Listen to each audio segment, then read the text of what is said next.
Hello and welcome to my channel English Speaking Asia, where I talk about all sorts of interesting topics in order for you to gain a better understanding of the Asian mind. Now today I want to talk to you about creativity.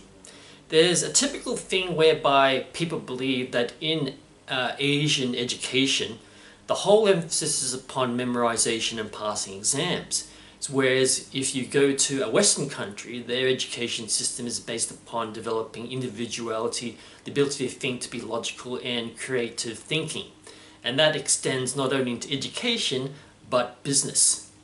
Well, to a certain extent, it is actually true. When you go to an Asian country, the emphasis is on passing difficult exams to get into a prestigious school or university, and then to graduate and to get into a company.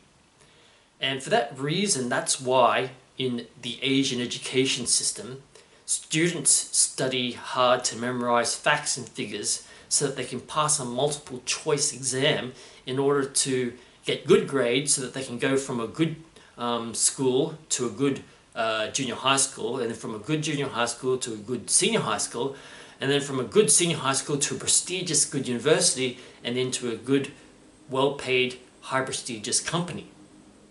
Whereas within the Western education system, we try to get the students to think for themselves, to be creative, and also to be a good member of society. Now, the thing about a company is the same thing.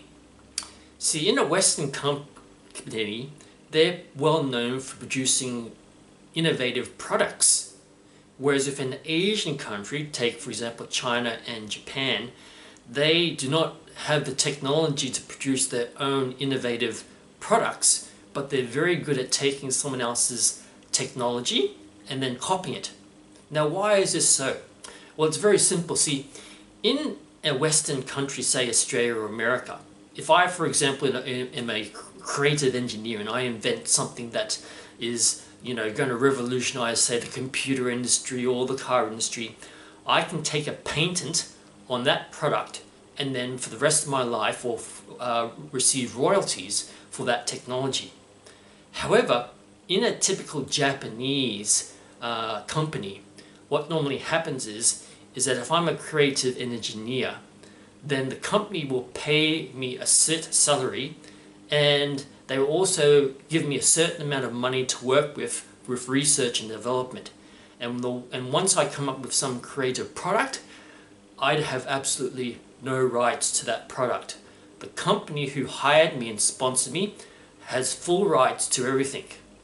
And that's the reason why you tend to find in Asian companies, they can take an innovative idea and reproduce it cheaply and more efficiently than, say, in a Western country, because of the fact that the company owns everything.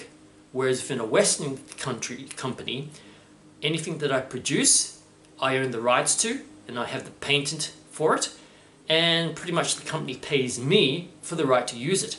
So because of that reason, there is more incentive in a Western country for an innovative, creative person to invent something.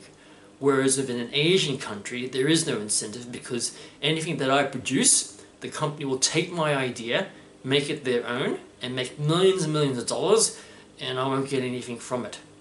So the thing is, it has a lot to do with culture and mindset, for the reason that in Asian countries, rote learning is emphasized and memorization, whereas in a Western country, creativity is encouraged.